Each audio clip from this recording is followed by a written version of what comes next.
Boat వచ్చి 10 రోజులు అవుతుంది. ఉండడానికి రూములు లేవు, తినడానికి తిల్లు లేవు.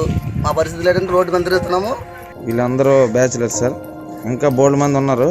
వాళ్ళకి కూడా ఫుడ్ లేక సదుపాయం లేక బోట్లో వండుకుని బోట్లో తింటున్నారు. బోట్లో కూడా వాటర్ అయిపోయింది, తాగడానికి ఏం లేదు. మాకు ఆదుకున్న ఆదురు ఎవరు లేరు. మేము ఏమి లేక ఇక్కడ చాలా ఇబ్బంది పడుతున్నాము. శ్రీకాకుళం నుండి మీరు రప్పించుకుంటే మాకు ఎంతో మేలు చేసేలాగా ఉంటుంది.